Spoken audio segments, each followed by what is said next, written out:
It is Leading with the Helmet. I'm Danny. He is Goods. Thank you for making us a part of your day, night, whatever. You can follow Goods on Twitter at fireNmiss. You can follow me on Twitter at Danny Mata Jr. NFL season getting ready to start this upcoming Thursday with the Philadelphia Eagles as the defending Super Bowl champions hosting the Atlanta Falcons. And I think I speak for all of us, Goods, when I say I'm really happy to have football back, because I feel like once you start getting into the summer and you're getting nothing but baseball day in and day out, it starts to wear on you when you need something else to divvy things up. And now that football's back, I'm pretty jacked, and I know you are because you're a Vikings fan. Yeah, it's especially living in Phoenix here with this 245-degree weather, you bleed nothing but purple and you sweat nothing but purple. Well, for me anyway. Screw those Cardinals fans. But I'm definitely excited for this week. Yeah, I really I had to watch out for you yesterday because obviously we're in the same fantasy football league, and as things were going, and I rather like Kirk Cousins because he's one of those guys that I've had success with in fantasy football, because even though everyone in Washington kind of hated him, he was a kind of a steady guy for me, and I knew that I feel really good about him in Minnesota this year. And I had to watch out for you yesterday because I wasn't sure who you were going to pick. So I was kind of like on guard the whole time. Like, if I don't take this guy here, Goods is going to take him somewhere. And because I honestly feel really good about your Vikings this year. I think it's gonna be a fun year for you and for me. As you know, and I'm just going to confess this right now, I grew up a Cowboys fan. I wouldn't consider myself a diehard Cowboys fan, but that was like the only team I ever attached loyalty to. And one thing I've learned about it is a lot of Cowboys fans hate me because I don't say what people want me to say about the Cowboys. I say the truth. Exactly. No bias. And that turns people off sometimes because not everyone likes to hear the truth. I can't argue with that. When I start spouting about how much I hate the Vikings in the playoffs, they're like, well, what do you mean? At least they got there. It's like, yeah, and they have missed so many field goals and turned the ball over so many times. Yeah, I feel like Drew McGarry over at Deadspin probably understands your pain. He's the guy, for those of you who don't know, he writes those articles, Why Your Team Sucks, and he's got one on all 32 teams. Really good stuff.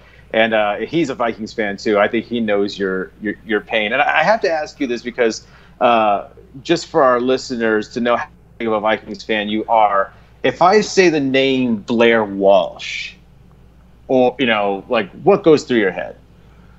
I think it's more like my head through a wall, just to kind of numb the pain. It's not anything through my head. It's my head doing damage to other things. Which I have this 4K monitor in front of me, so I kind of don't want to do that. So let's not bring up the whole Seattle thing. Right. We're not going to talk about that. But the thing is, I think the thing that's horrible, and I have to push your buttons on our first show because we've known each other forever, dude. We know.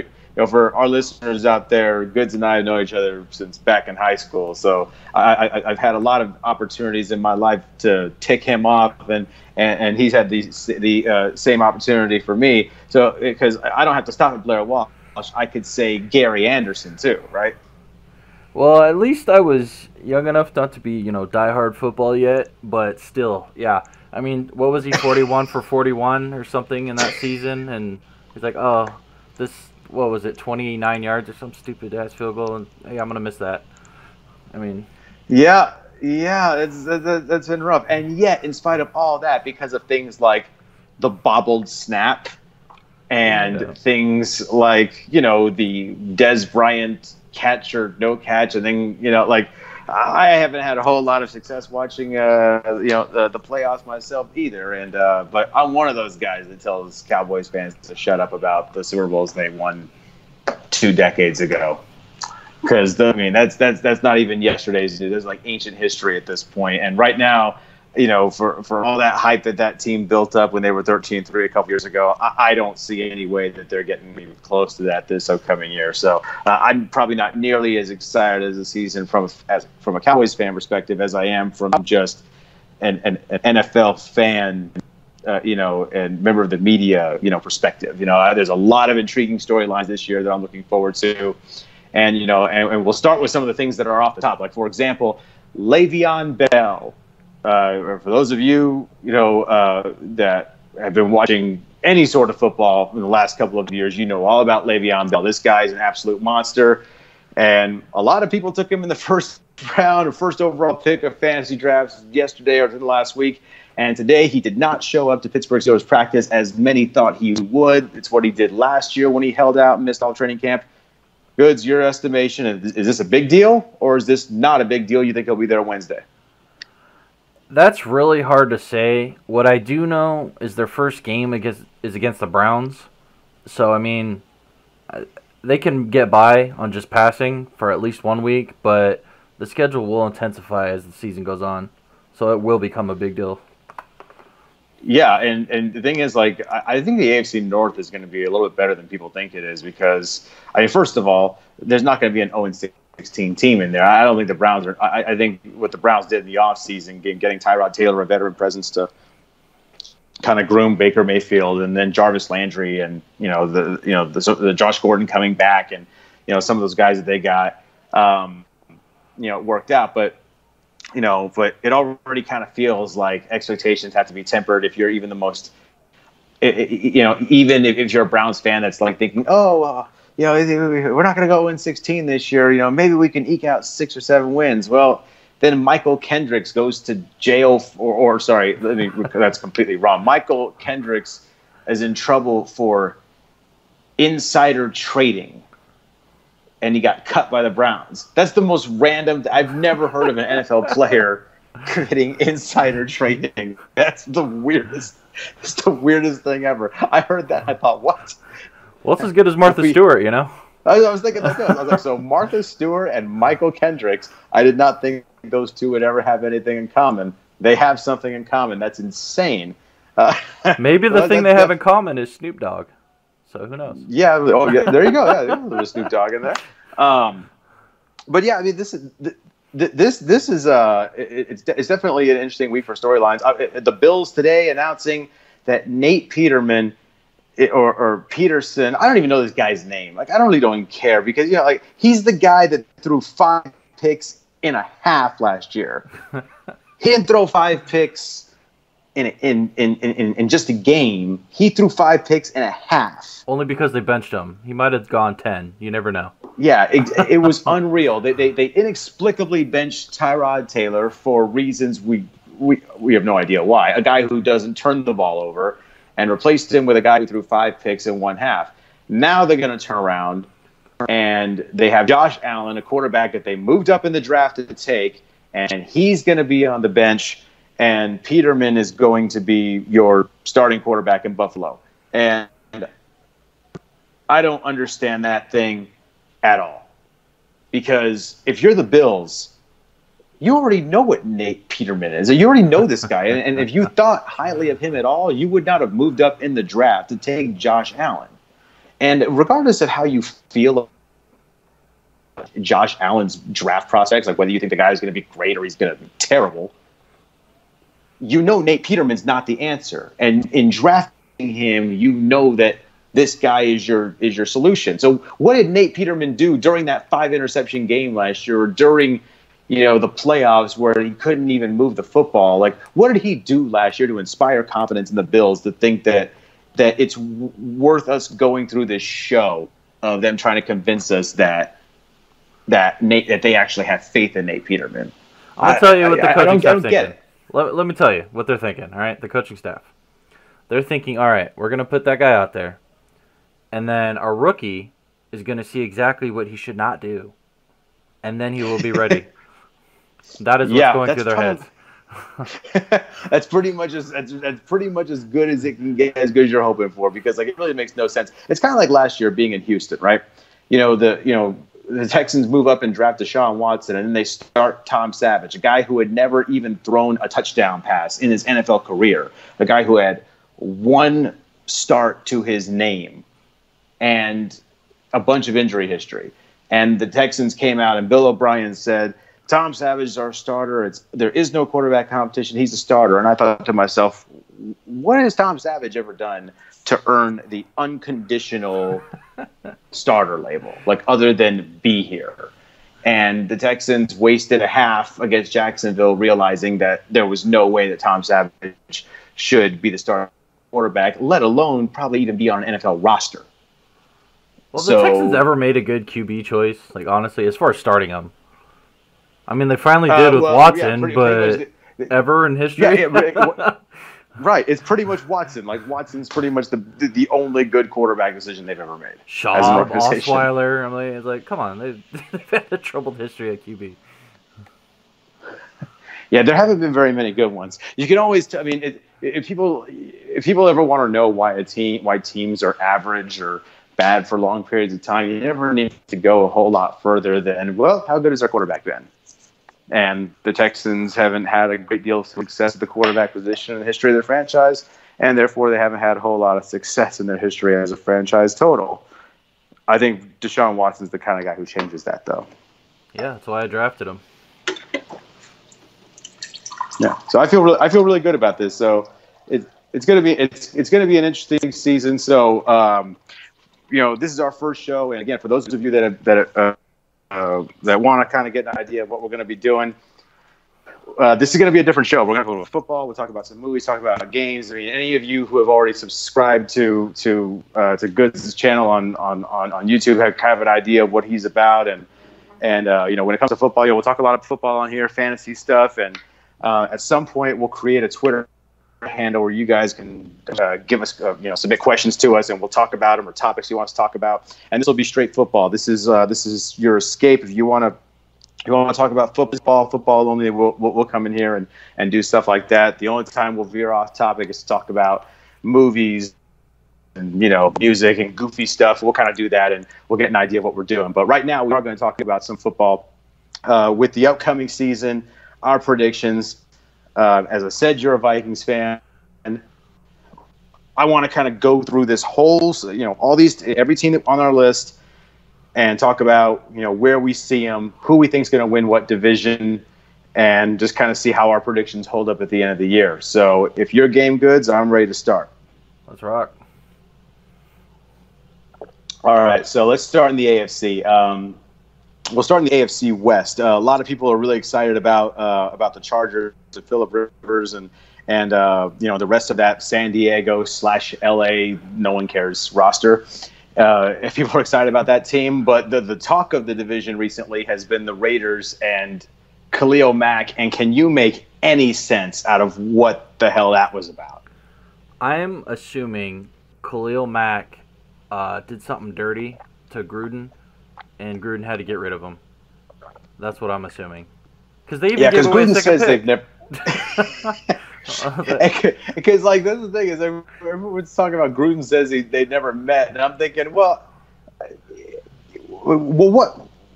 How have you not met the guy? You have this vendetta against him, like you just want to trade him right away. Like they were so ready to get rid of him for 2 first-round picks, and then on top of that, the Raiders gave away one of their second-round picks to the Bears, which minimizes the damage, the draft damage that the Bears did to acquire Khalil Mack. Like nothing about this trade makes sense. Not a damn thing about it. It just tells me the Raiders are going to be bad again. Especially since the Raiders, assuming they get back on the rails a little bit, will have a much better pick than the Bears will. Seeing as how the Bears have to fight with the NFC and the Raiders have to fight with the AFC, which automatically is probably, 3-4 game change right there? Right. Yeah, and then on top of that, but, if you're the Raiders, this move reminded me, because sometimes there's really inexplicable moves. Like when the Chiefs traded Jared Allen to the Vikings, many years back. Jared Allen was in the prime of his career. He was in his mid-20s. He was in his prime, and they traded him for draft picks so they could win for the future. Well, if you're trying to plan to win for the future, isn't Jared Allen a part of that future? A young player, right? Khalil Mack is 27 years old, and he's already one of the 2 or 3 best defensive players, best individual defensive players in the NFL. He's a former Defensive Player of the Year. I mean, this guy 10.5 sacks last year, and that was considered a down season. You understand what I'm saying? Yeah, linebacker. Right. How do you get rid of a guy like that for any reason if you are trying to win today? Especially when you've got to move to Vegas on the horizon. Like, you're trying to beef up your star power. You're trying to make this is something that really engages the Las Vegas fan base. So they get in there, they've got a winner. And just a couple of years ago, right before Derek Carr broke his leg, it looked like the Raiders were set up to win for years to come. And then pretty much once Derek Carr broke his leg, it has been all downhill from there. They had a down season last year. They've already traded Khalil Mack. We have no idea what we're going to get out of John Gruden. The last time we saw him, his team was terrible. Just how did the Raiders screw this up? I believe they asked Cleveland's advice on what they should do, and then it went downhill from there. Yeah, this has been absolutely brutal. It's been absolutely brutal watching it. So anyway, other things going on in the AFC West. The Broncos have Case Keenum, whatever the hell that means. That worked out well for Vikings fans last year, and good on Case to play well enough to get himself a contract. But I will tell you that when I look at the NFC and the AFC, I see a lot more bad football teams in the AFC than I do the NFC. Like, to me, most of the bad teams in the NFC are pedestrian at worst, right? And the AFC is where you have some truly, truly bad teams. I think the Broncos could be really bad this year. And I don't know how popular of an opinion that is because a lot of people still like that defense. But that's not the same defense as the one that won the Super Bowl. It's not even the same defense as a couple of years ago. I think the Broncos are going to be bad. I agree, and I think Keenum is going to really show his true colors this year. I mean, he's got Thomas to throw to, but last year he had Thielen, Rudolph, Diggs, Latavius Murray. He had a ton of weapons and a scrambler, and it really made up for a lack of his presence on the field. And then Denver's really going to expose that with their lack of weapons other than Thomas. So they're going to struggle.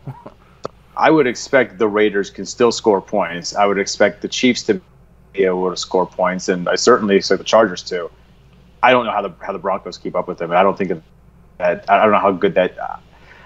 People have to remember, like, that defense had been anything less than the best single season defense ever. They might not have even made the playoffs the year they won the Super Bowl, and they're still kind of in a situation where they have to play like that or they have no chance of winning. And I'm not feeling really good about this team. So, and then the Chiefs are the interesting one. You get Pat Mahomes over at quarterback, and this guy's got a rocket arm, and he's got two great vertical threats in Watkins and Tyreek Hill. And they've got Kareem Hunt they can get out of the backfield on swing passes. I mean, it looks exactly like the kind of offense that Andy Reid would like. And we know what he does with quarterbacks.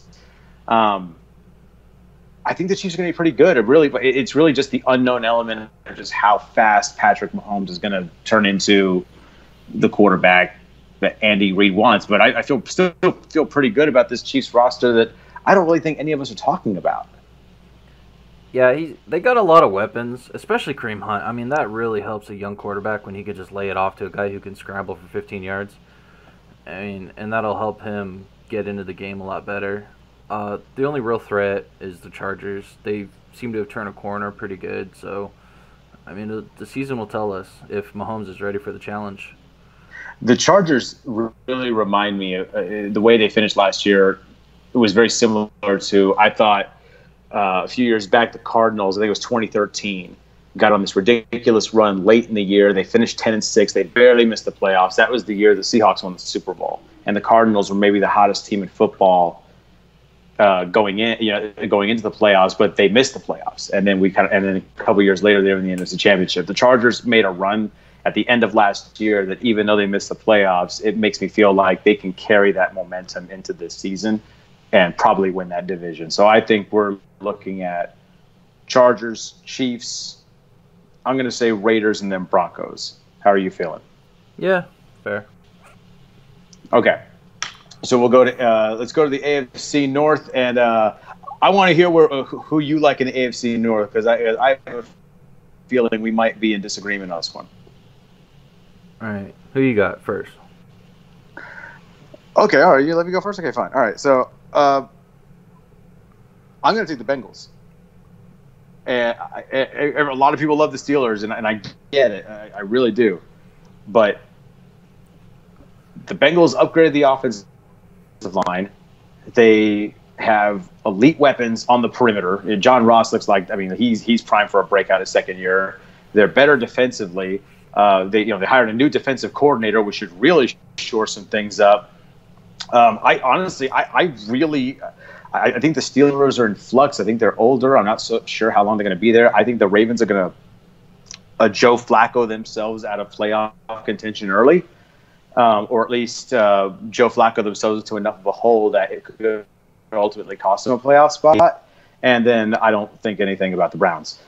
I really like the Bengals. I really think the Bengals have got something here. All right, I agree with everything but the Bengals part. Like, I think they might make the playoffs as a wild card, but the Steelers, until they prove to me that they can't put up 35 a game, I think they'll continue to do it. Now, this Le'Veon Bell thing might end up screwing them sideways because we've seen various teams in the past in the drama really crush a team's morale and their performance. But until it's really laid out, we'll see. And I think Roethlisberger and Brown and Schuster, and there's too many weapons. And Cincinnati lost a defensive back, which plays right into Pittsburgh's hands. Yeah, that's true. I think my primary concern about the Steelers is that, like, if you think about it, Ben Roethlisberger hasn't exactly been known for being able to get through a season unscathed, right? Like, we know that he has a history of missing games. And my concern here is that we've seen the guy, he'll get hurt and he's supposed to be out weeks, and a guy misses 1 or 2 games. But he's just getting older. You can only do that for so long. And I feel like that roster's getting older. I feel like he's getting older, and I'm just not sure how long that thing is going to stay together. And I feel like the Bengals really underperformed last year. And I don't know. I don't feel really good about the Steelers this year, and I feel like that bottom's going to come out from under them. And I feel like the Bengals are really going to come out and surprise some people, and and I don't know how people feel about that. I mean, I know you told me that you think they might make the playoffs, but for me, I get your position as far as benefit of the doubt to Pittsburgh, but for me, I'm not willing to sit back and just say, all right, well, I buy into Pittsburgh all the way. So I've got a bad feeling, and I feel like this might be the year that, between the Le'Veon Bell drama and the age of the roster, if they don't have a guy like Bell right away and things start getting ugly, I can see this thing snowballing on them. That's just where I'm at. I hope Cincinnati is competitive. At least make the AFC a little more interesting. I mean, right? What are there, 4 good teams in the AFC this year? So I don't even know that there's 4 good teams. I mean, by AFC standards, maybe, but it was really weird last year, like how bad the AFC was, and it goes in waves. I mean, if we recorded this 10 years ago, the AFC was a dominant conference. It goes in waves. We know that, but man, I mean, this is pretty bad. This is as weak as I can remember the AFC being, but I think there's some good young exciting teams, but but like when I look at the NFC, it's night and day. So I'm going to go Bengals, Ravens, Steelers third, and the Browns last. Yeah, I'll just swap Pittsburgh and Cincy. Okay, so now we go to the AFC East.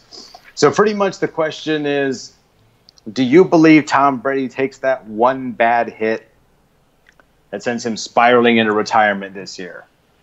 Or do you not? Because if you don't think that, it's going to be New England. Am I right? Yeah, there's no competition in that division at all. Yeah, I'm not even completely sure they couldn't win that division without Tom Brady. I thought for a little while the Jets might be able to win that division because I felt like if they decided to let Teddy Bridgewater start over Sam Darnold, I thought that, okay, that's a 10-win team regardless. And then they traded Teddy Bridgewater to the Saints, which is one of the best moves that I don't think enough people are talking about, because they may have had their heir apparent to Drew Brees. And what a situation for Bridgewater to find himself in. and the Saints as well. I mean, I thought that was a terrific move for them. And they just don't have that anymore. So they better hope Sam Darnold is the guy. I don't like Peterman or Josh Allen. I don't think Peterman will start very long in Buffalo. But I don't really buy into Josh Allen. I think the guy's a project. I don't think he should be starting. I don't think the Bills are going to be very good at all. In fact, I think they might be terrible. And then there's the Dolphins, who for some reason still exist. Yeah, I think that Dolphins' whole reason this offseason for existing was to implode and make the NFC better. It's like every valuable piece the Dolphins have, I think about half of them went to the Rams.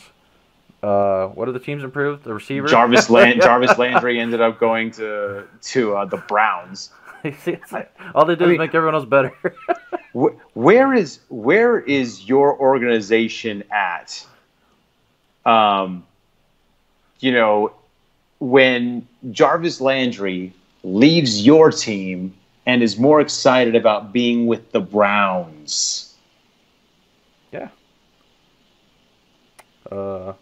Yeah. Yeah. That's pretty terrible. That's pretty terrible.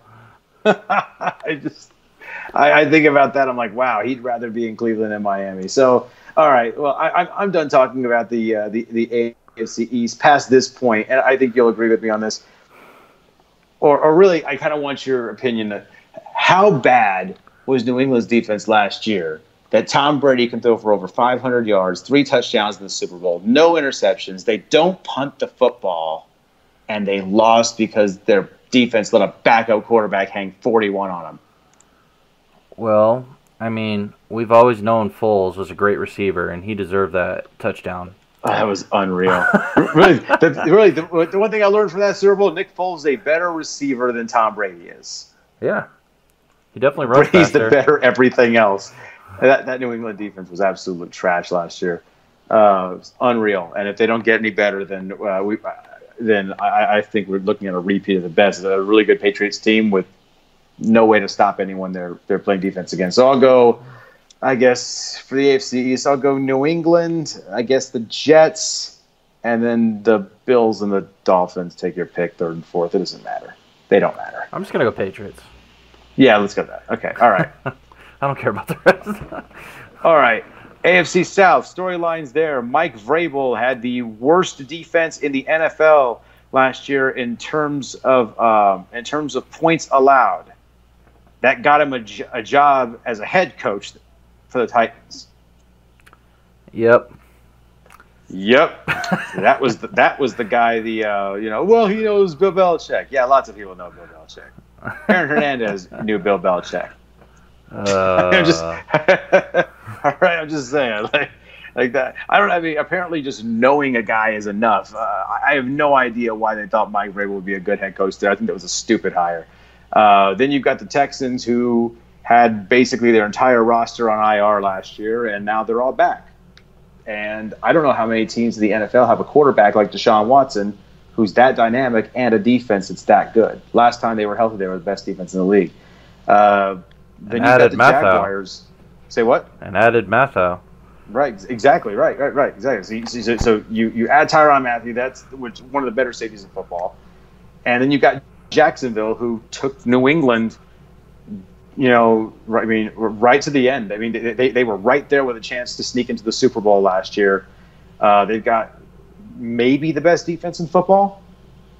And then you've got the Colts, who kind of no one really knows what to think about, except that Andrew Luck, we have seen when healthy, can elevate that team to levels it really has no business being on. But he's, when healthy, is one of the 4 or 5 best quarterbacks in the league.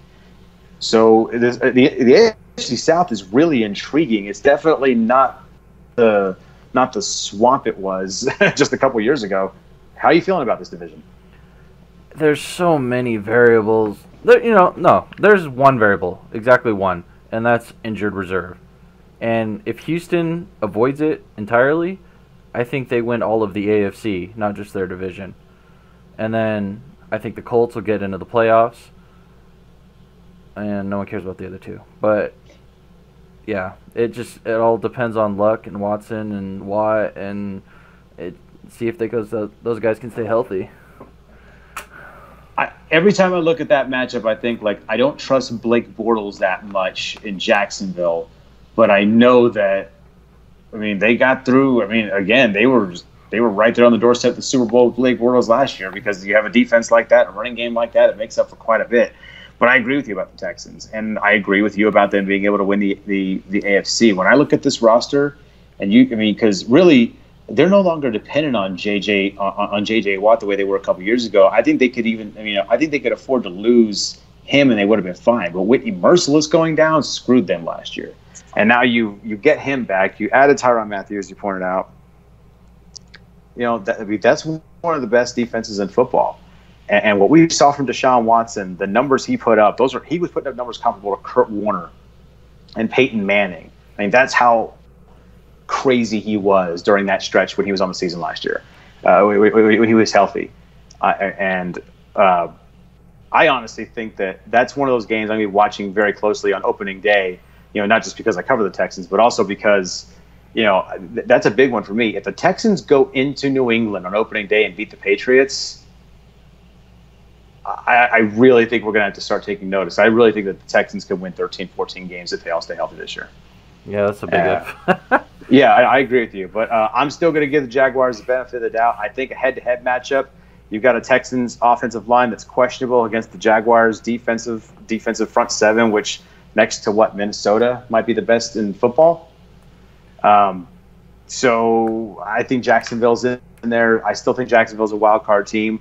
I do like Andrew Luck. I think the Colts finished third, but I just don't think they have enough firepower around him to make up the ground they lose to Jacksonville and the Texans. And I think that Mike Vrabel was a bad hire by the Titans, and I think they're going to finish last.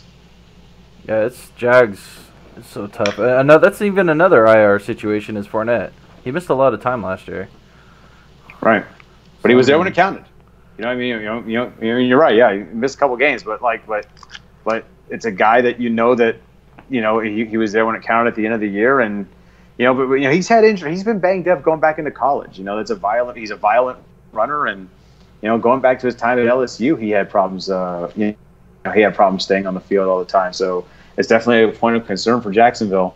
But I think that the weak division kind of and the weak conference kind of helps it. I'm going to say Houston wins the division. Then I'll go Jacksonville, the Colts, and the Titans. I think Jacksonville is a wild card team, and circling back, I think the Chiefs are a wild card team. Who have you got for your wild cards? That sounds good, but then that would mean Cincinnati for me doesn't make it, and I think Pittsburgh wins it. But everything else is consistent with you. Okay, so you're taking Cincinnati out and putting the Steelers in to win it, and you're going to take the Chiefs and Jaguars a wild card.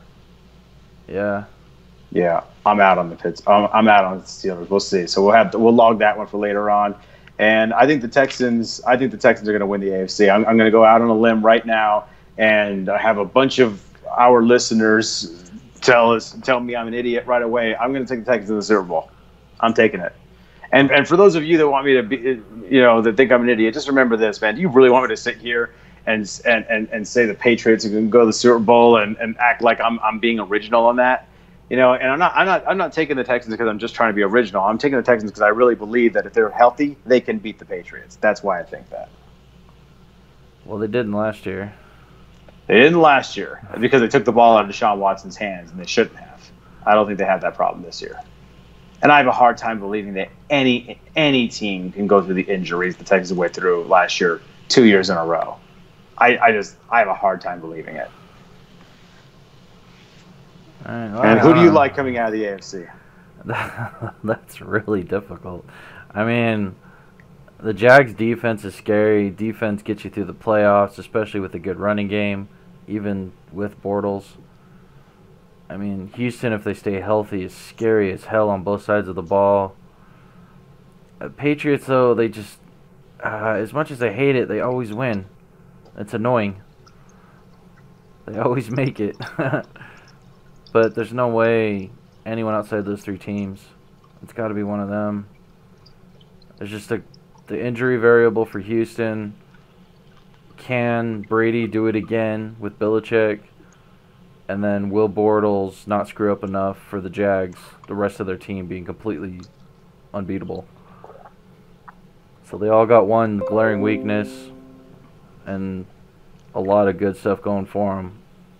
But we'll see which one prevails. Who are you feeling like?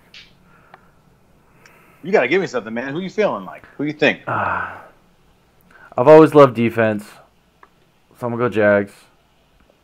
Jags? Yeah. I mean, it's still look, man, it's still popular. When you get a defense like that, I'm with you. I mean, you can do it. I don't think it's a crazy prediction, but I'm going to take the Texans. I really am. And we're both going to get through the entire show without taking the Patriots. Yeah, screw them. Yeah. And we'll both feel like idiots when Tom Brady's, doing Tom Brady things in the playoffs in the fall. All right, so we're moving over to the NFC, and we'll start over with the with the NFC West and the Rams and the storylines over there. Of course, Jared Goff, the Rams, Sean McVay. They had such a good season last year, flamed out first round of the playoffs. So they added, it seems like, every player who's ever made the Pro Bowl ever on the defensive line and their secondary. They don't really have much at linebacker to speak of. But damn it, do they have a pass rush and a really good secondary. How are you feeling about the Rams? Rams are going to win that division, and I think they're going to do it by a couple games.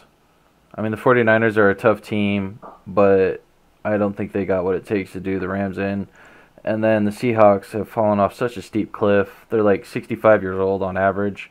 A lot of the players left. And then the Cardinals, I mean, they got a quarterback who's probably going to be injured after 6 minutes of play. And then they do get David Johnson back, which is nice, which will probably help them get third place in that division. But Rams are just too much. Okay, so I'm with you on the Rams. I look at the 49ers. They're not good defensively. Jimmy Garoppolo doesn't really have any weapons. Jerick McKinnon just goes down. And by the way, look at all these ex-Vikings that are just like on the roster. You have no idea what they lost, and they're still. I still feel like they got better in the offseason. But Jerick McKinnon tears ACL, so now they're using Alfred Morris, who doesn't inspire really anybody, and they don't really have. I like Goodwin at receiver. I think Pierre Garçon his best years are long behind him. They don't have a great defense. And Jimmy G, for all the hype, go back and look at his numbers from a year ago. The guy wasn't exactly the king of the world last year. I'll pull up his numbers right now, and this is kind of like what I'm talking about. Like I feel like people have to understand that like what Jimmy Garoppolo did last year was he got there, he energized them, they won. But this is his final numbers: 7 touchdowns, 5 picks last year. Those aren't. That's not a great. It's very pedestrian the time that he played. I feel like defensive coordinators get a chance to look at you and they can adapt. And I have no reason to believe that Jimmy G absolutely is going to be the guy. Now, the counter argument you could make to that is that, he had to learn the playbook in the middle of the season on the fly, but I'll believe it when I see it.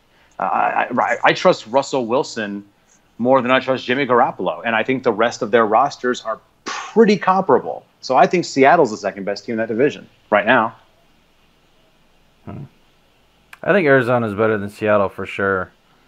If you want to make an argument, 49ers go down maybe. But, I mean, you got to look at the Cardinals. They got one of the best receivers, one of the best running backs, a comparable quarterback when he's healthy. That's a big if, though. And then a decent defense. I think they're better than Seattle. They get well more rounded.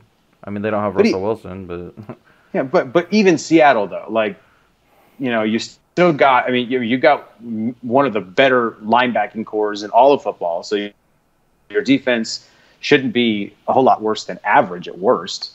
And you got Russell Wilson. I think it's a short-term rebuild. He doesn't have a lot of guys around him, but he does have Doug Baldwin, who's one of the better receivers. The offensive line's a little bit better. I don't, and for me, I don't trust that Bradford's going to be healthy, and I don't trust that.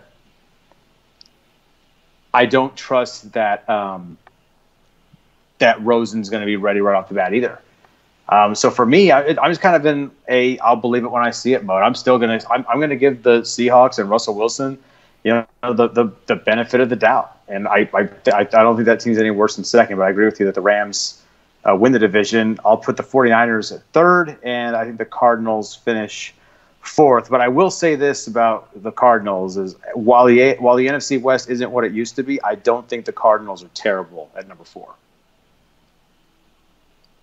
Yeah. There'll be a fight no matter. I mean, David Johnson could just go off at any time.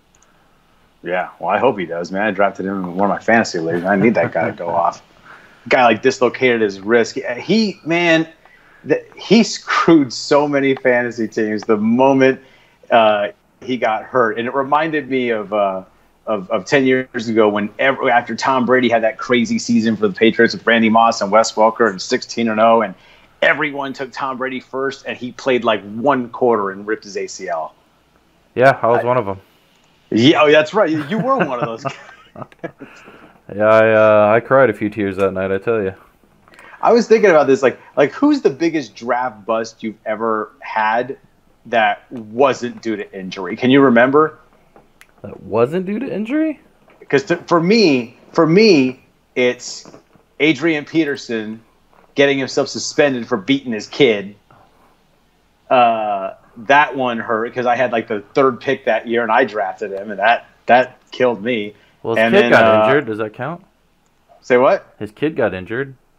I mean, I'm saying injury to the player. You're right. The kid got injured, but not Adrian Peterson. Maybe his heart got injured. Not in time, apparently. Oh, by the way, another Vikings player screwed me. I took Dante Culpepper the year after they got rid of Randy Moss because I was stupid. And if you remember, that was not a very good pick. No. Did he even finish the year? I don't think he did. No, and the Vikings were terrible that year.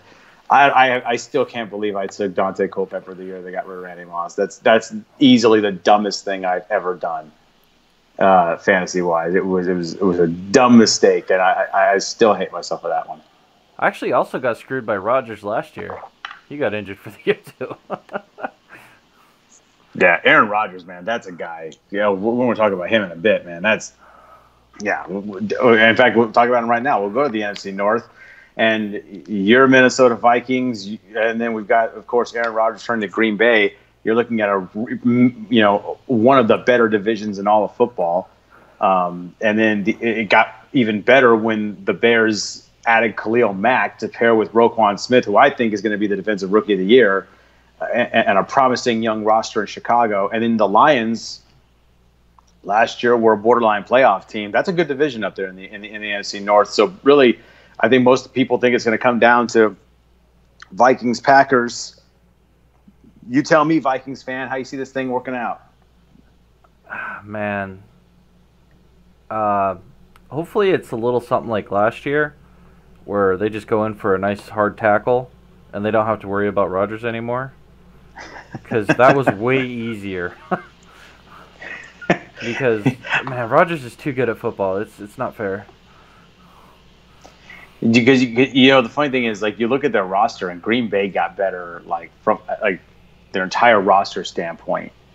Looks pretty good, and then they upgraded their defense. They've got they've got a new scheme in there, and Rodgers the last time broke his collarbone came back and won the MVP. I think Devontae Adams might go crazy. At wide receiver. I think Jimmy Graham was one of the moves of the offseason. And every time I see people trying to dog on Jimmy Graham, I keep thinking to myself, y'all realize he's got Aaron Rodgers thrown to him, right? Yeah. like, this is the best situation he's ever been in, and he played with Drew Brees for a while. Yeah. I mean, I think I like your Vikings as well. I think Kirk Cousins, and everyone's talking about Kirk Cousins and that whole thing, but you and I talked about this a lot at length. How about Dalvin Cook and the season he was having the first month of the year before he ripped his ACL? He's one of the additions that you're just not hearing a lot of people talking about how big of a deal that is. Dalvin Cook is a guy that can take this offense to an even higher level than it would have been if you're talking about just Kirk Cousins. Yeah, he was after the 4th week or during the 4th week, I believe he was 3rd or 4th in rushing in the NFL. So that's a good sample size. And he was scoring touchdowns. Level. Yeah.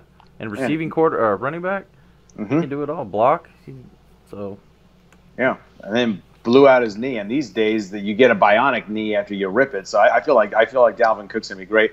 I think it's gonna be close, but I do think Minnesota will eke out this division. I think it'll be close. I think the Packers are the wild card team.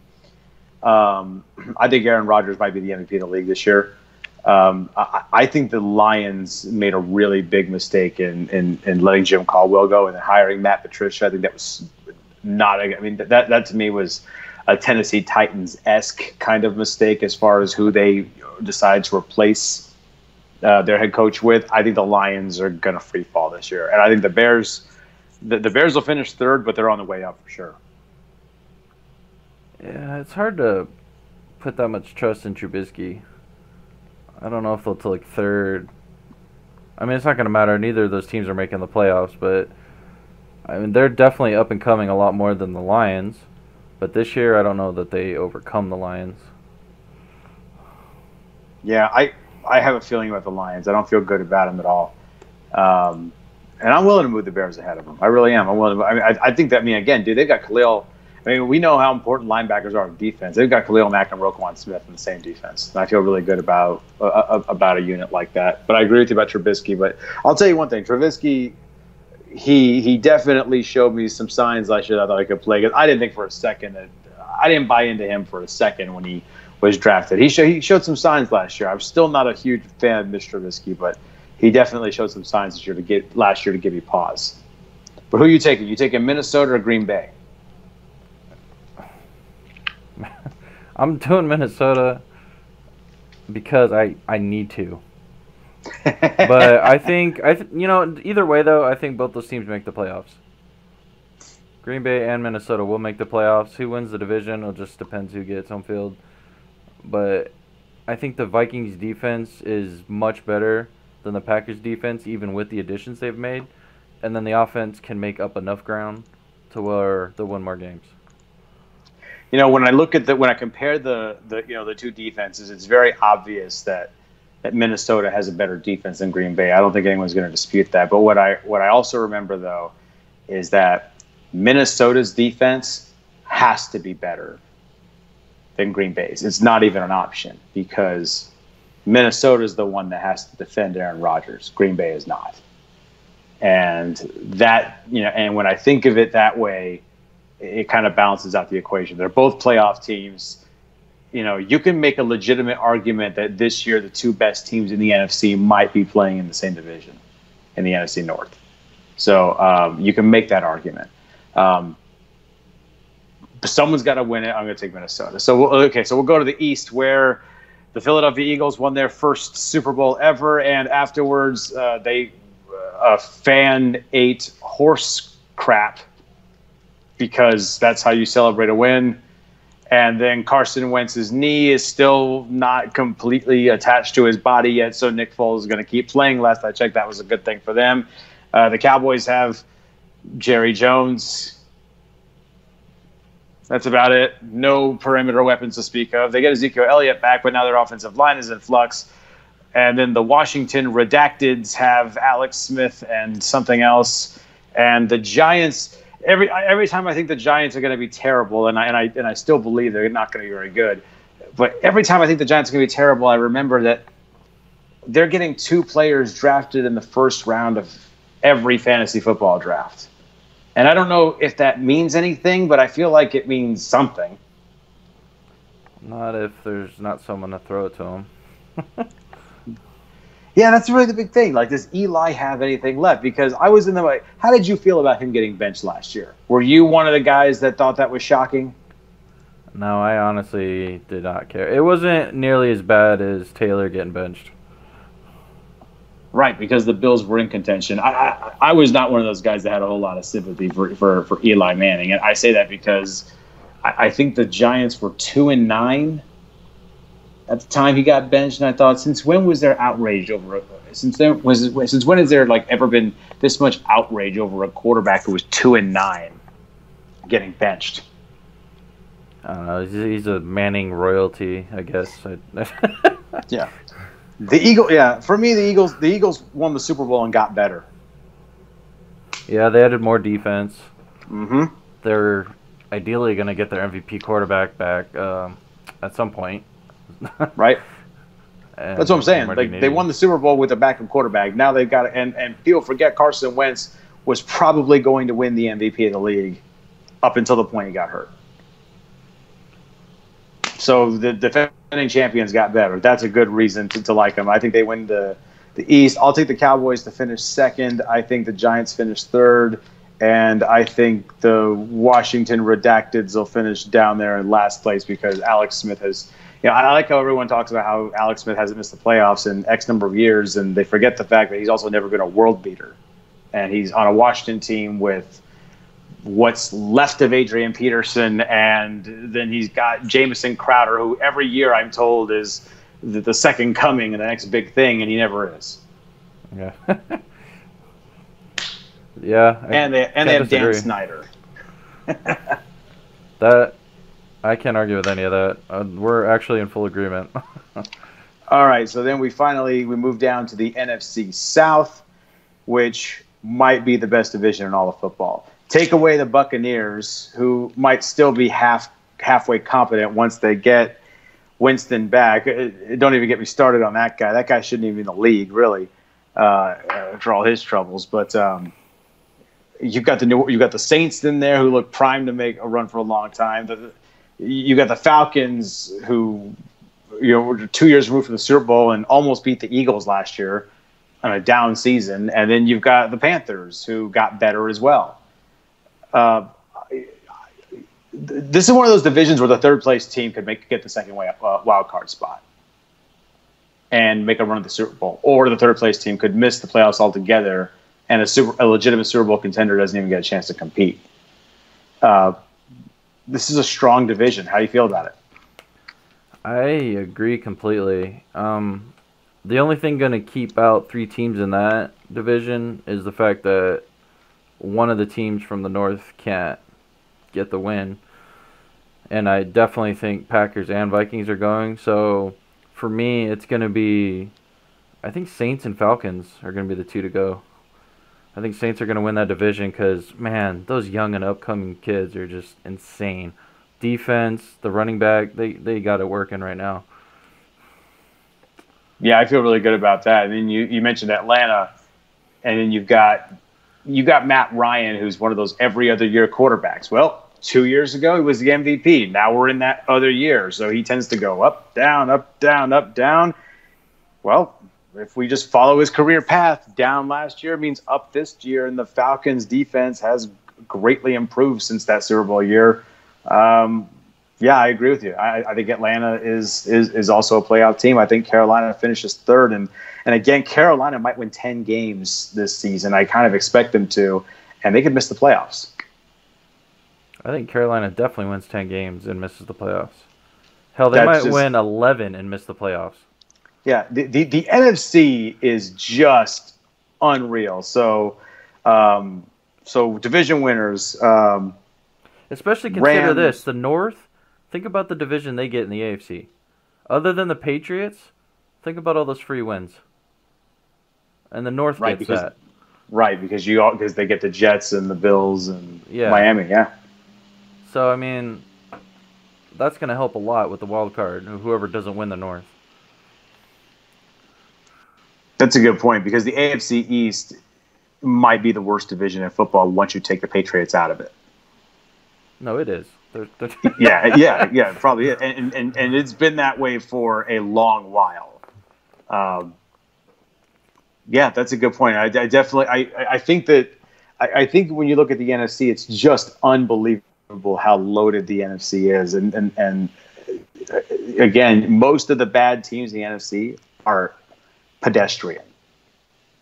They're not really, really bad. Like, the Bears were one of those teams I thought was going to be really, really bad. I don't feel that way anymore. I feel like Khalil Mack might win the Defensive Player of the Year on general principle. I don't know. He's going to have a hell of a teams to rush at, though. Jesus.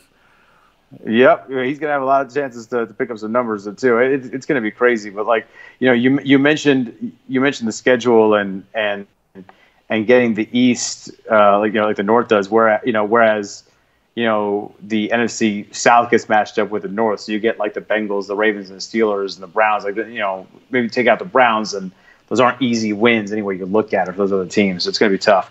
So I think you and I are in agreement on our division winners. We've got Rams, we've got Vikings, we've got Eagles, and we've got Saints wild card teams. I'm going to take the Packers, and I'm going to take the Falcons. And I think we are in complete agreement on all that, right? Yeah, amazingly, seeing as how tight the NFC is, we somehow agree on all that. Okay, so who's your Super Bowl pick to come out of the NFC? How the hell do you choose one of those? Ask me in like week 19. I think I could narrow it down. I'm not gonna ask you week 19. I'm gonna ask you now. But week 19, I'll be able to narrow it down a little. Come on, man. You got to get bold with me. This is the big time now, man. We got a show. We're on YouTube. We're big time now, man. What are you thinking? Vikings are a complete team. I know their history. They've loved to choke, and I hate that about them. But one of these years, they're not going to. And I'm hoping that it's with this team.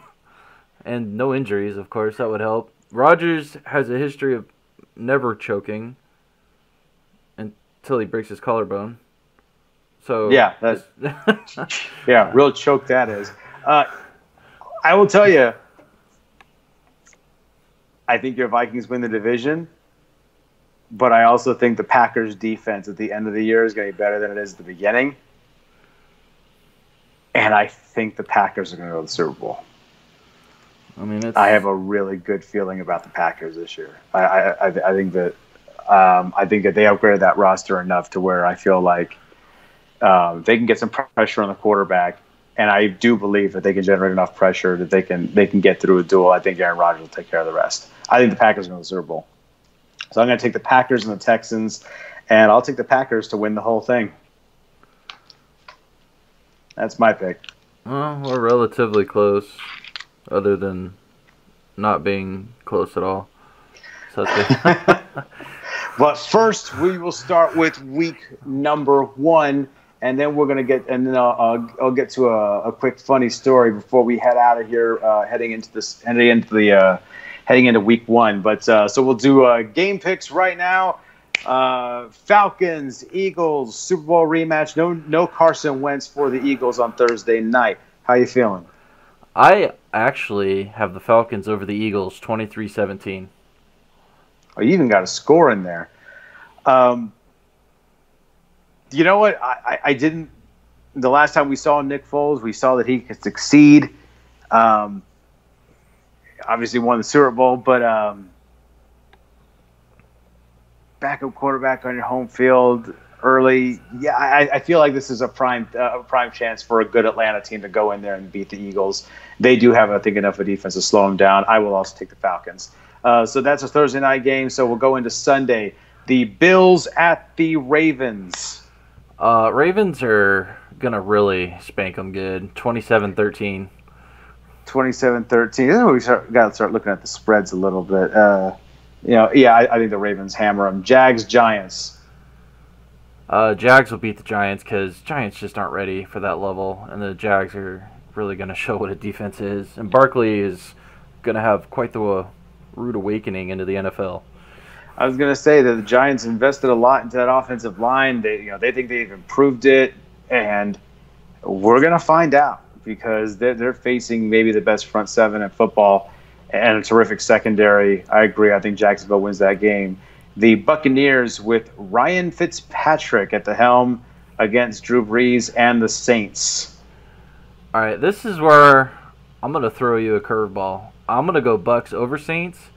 But let me explain this because... Okay, I would like to hear this. The last, 2 or 3 years, for whatever reason, New Orleans refuses to win in the first couple weeks. They just absolutely hate it. And I think that trend continues this year, and the Bucs will pull out a magical win. I'm only doing 21-20 because I don't have a lot of faith in that, but I think it might happen. You know what? I'm going to tell you this much. There is one absolutely random upset that gets pulled every week or every year on opening day that no one sees coming. So maybe from that standpoint. But once we move past that, I think you are a lunatic. Yeah, I I think agree. the Saints are going to kill him, and I think they're going to kill him badly.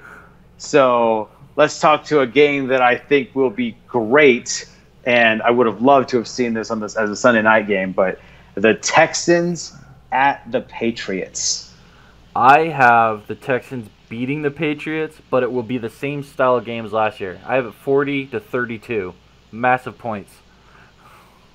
You know what? I feel like this is going to be basically exactly what we saw last year. It's going to be close. Texans going to have a chance to win it, and I think that Bill O'Brien learned his lesson from pulling the same mistake twice last year. I think he keeps the ball in Deshaun Watson's hands, and I also think the Texans are going to go into New England on opening day and beat them. So we're good there. Okay, 49ers at the Vikings. Do I even need to ask you who you're taking? You can ask me my reasons at least. I mean, okay, all right. Okay, what are your reasons for taking the Vikings? Vikings defense is just going to eat Garoppolo alive. I mean, that they've added depth at every stage of defense, and Garoppolo's not going to know how to handle that. And their defense isn't very good to begin with, the Niners. So, I mean, easy one. And I think the Vikings are going to put points too. Yeah, I feel like the 49ers are overmatched. I don't feel like it's a great roster. I really don't.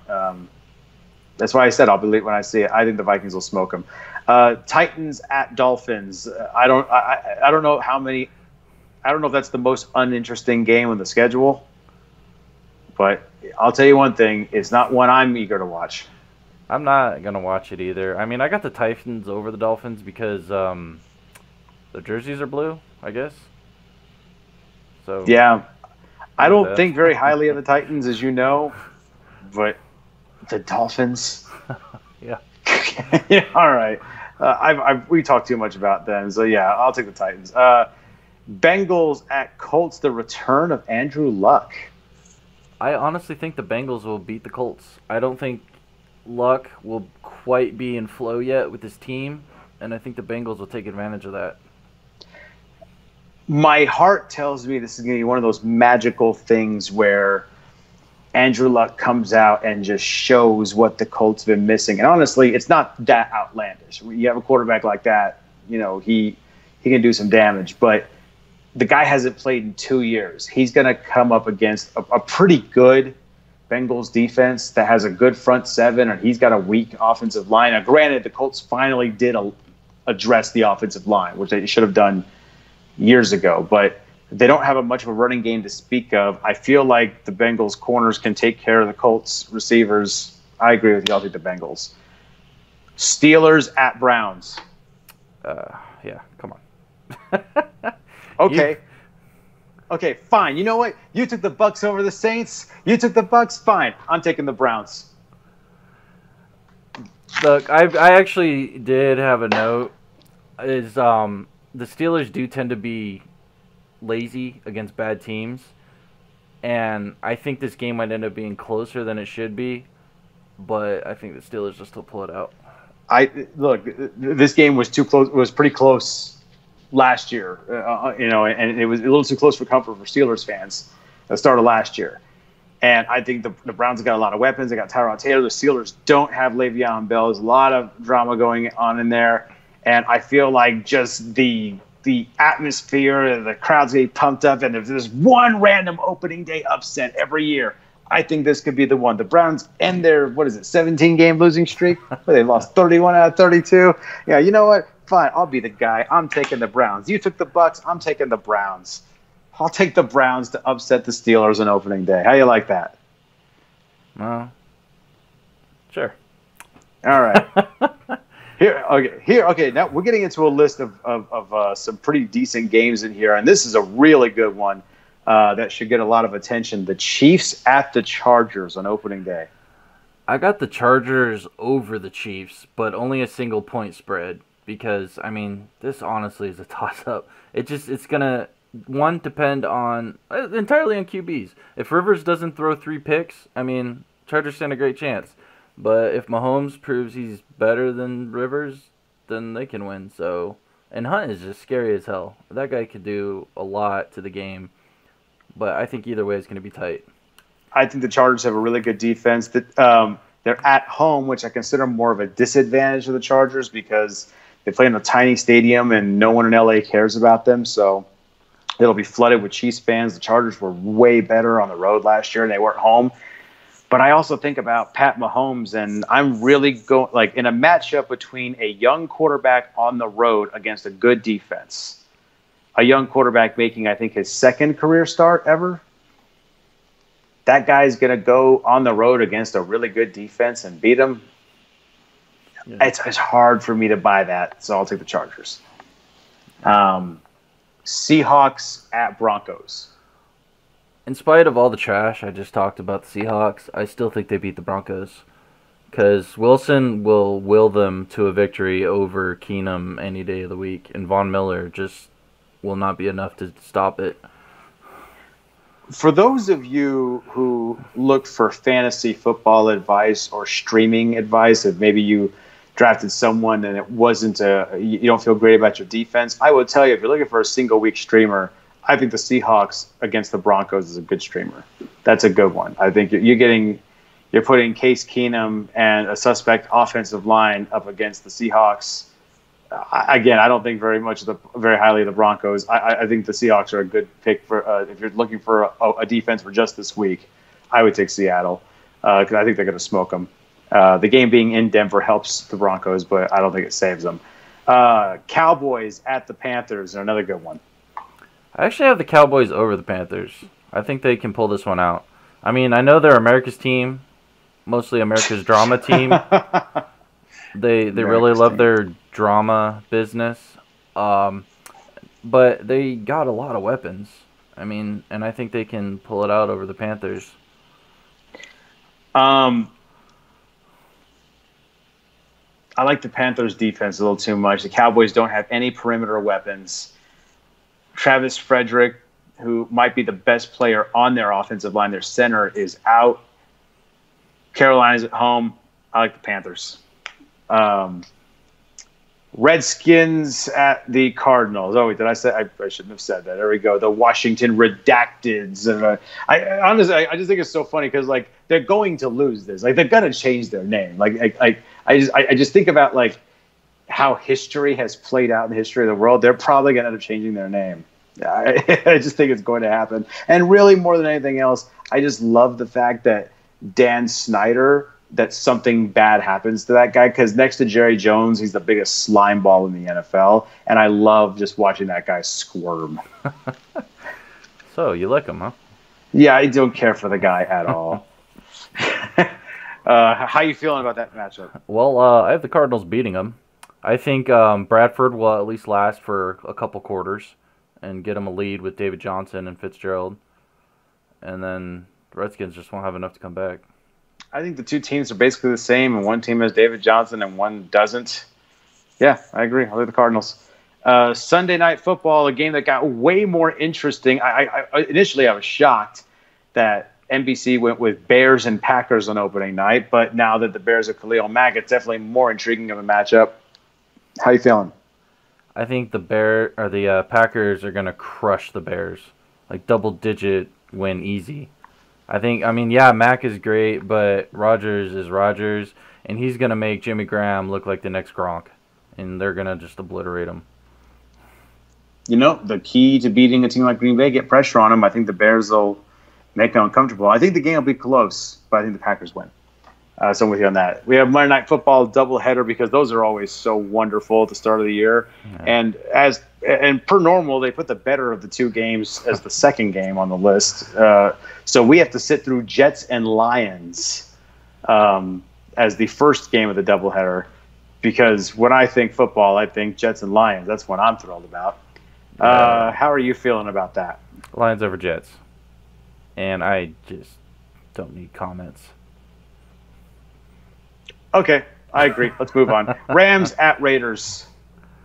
Rams over the Raiders. I mean, they just got worse. So, the only chance they had was their defense attacking Goff and making him look bad, and now they won't have as good a shot at that. So, yeah, that game was way better before the trade Khalil Mack. We're in agreement on that. All right, so That's our list for the day. And then for those of you, I told you we promised you a little bit of fun stuff. How about this? Because Goods, you and I have been to Paris. We took that Euro trip together, and I thought you would like to know this. This is a weird news. In Paris, they are now putting urinals out in public walkways. So if you have to pee and you don't see a bathroom nearby, they just have urinals. You can just park yourself in front of those things out in full public, and you can just do what you got to do in Paris. There's a picture on this website of like a tourist boat going by, and there's some dude parked in the urinal, which means this photographer might have taken a picture of a guy taking a leak in front of a bunch of tourists. Like no walls, great photo. Not like a porta potty or. No. It's just like it's a little red. It looks like a trash can. It looks like a trash can you would see on the street, but it's red, and it's for taking a leak in public. I think that was page 42 of the Kama Sutra. Peeing in public? Yeah. I missed that one. Well, read it. I didn't know they were. I didn't know that they were endorsing golden showers in the Kama Sutra. Well, next time read it a little closely. All right. They have some weird stuff in the Kama Sutra, man. I mean, I imagine so. They got weird stuff everywhere, but like some of the stuff that you see in there, and and the illustrations, you go, what in holy hell? Who makes shapes like that? Yeah, I thought it was interesting that Paris would put urinals in public, and apparently, and this is an actual quote from one of the officials. In its effort to stem the flow, Paris has installed some 400 self-contained, self-cleaning unisex public toilets known as, I think it's Sanisets, free to use since 2006. So this isn't that new. It also employs a small army of street sanitation workers who disinfect and deodorize thousands of square meters of walls and pavements every month. But here's my thing, though. This is for men and women? I feel like it'd be a little bit easier for men to make use of this thing than a woman. How come they said it was self-cleaning and then they employed several people to go clean it? Because if you've ever been in a public bathroom, there is no such thing as just the thing being a self-cleaner and it being efficient. I mean, you've been to a public bathroom. You've seen what it looks like in there. Sticky? I've seen sometimes. I've seen the most horrifying things I've ever seen in my life in a public bathroom. It's crazy. And that's why you need cleaners to come around. But how can you say in the same breath, oh, completely self-sufficient, self-cleaning, all this crap, and then, oh yeah, we have hundreds of people going around cleaning them? Because again, you can't trust the self-cleaning thing. You can't. You can't just trust that thing. Public bathrooms are just unreal. Apparently, they have a problem with people just peeing, wild. They call it wild peeing. People just walking out and peeing on the sidewalks. I didn't see any of that in Paris. Granted, we were only there for a couple of days. I don't recall seeing this.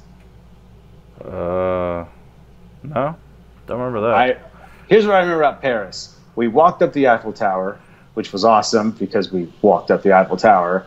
They had really good crepes, and one time we got caught in the rain.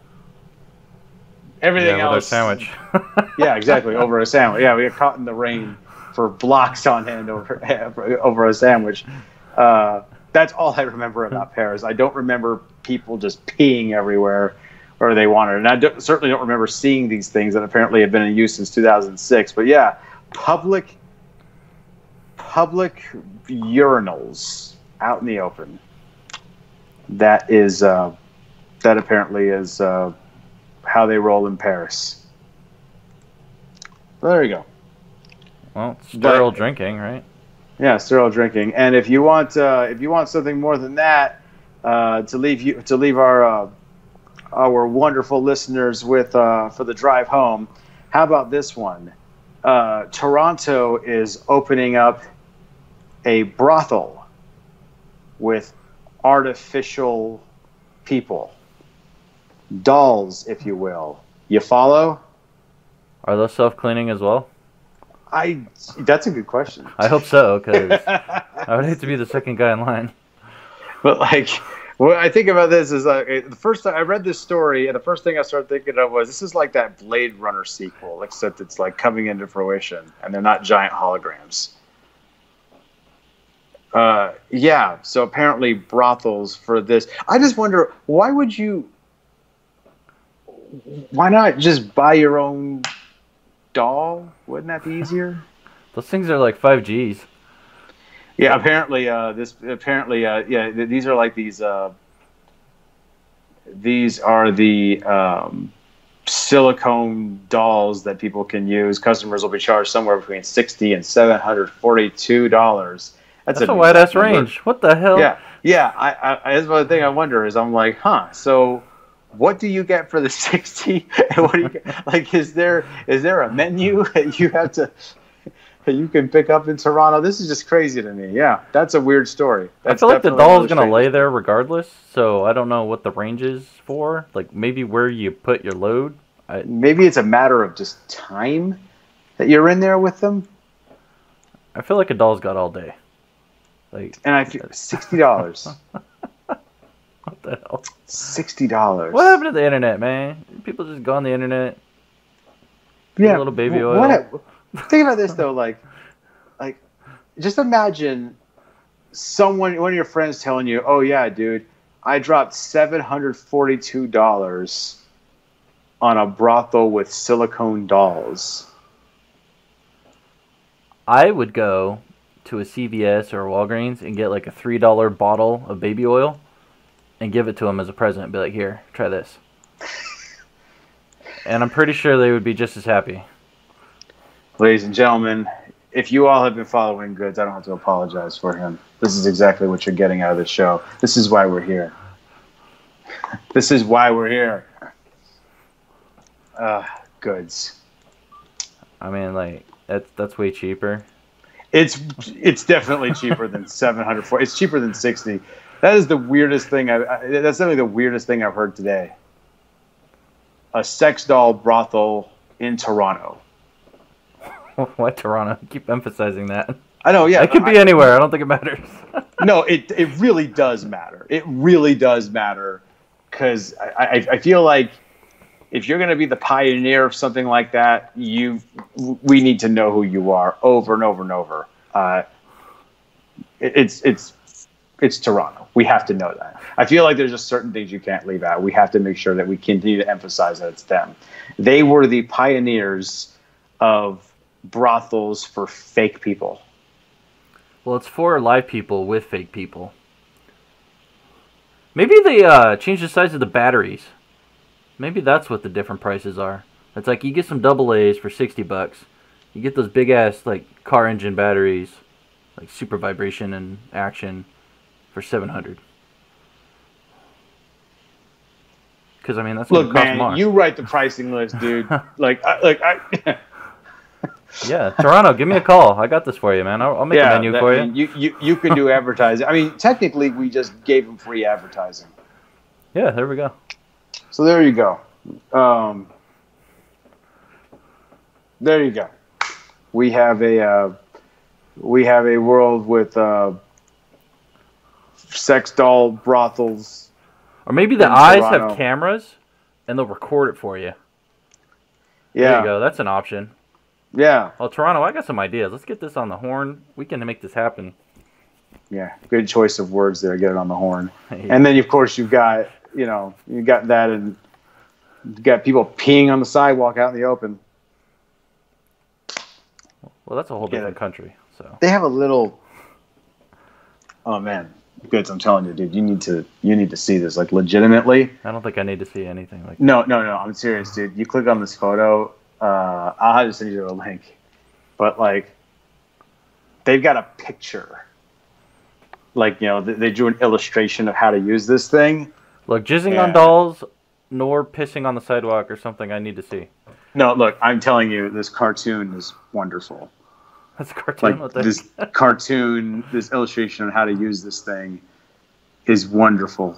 And I wonder, like, if also I want to know who looks at this thing and actually decides to pee like that. This guy's like, he's like leaning back. He's like leaning way far back, and by the way, farther away from this thing than anyone would actually be, you know. And just, I got to show you this thing. This is crazy. He just wanted to show everyone his ding dong. Yeah, I guess. Yeah, the animated. Yeah, this is ridiculous.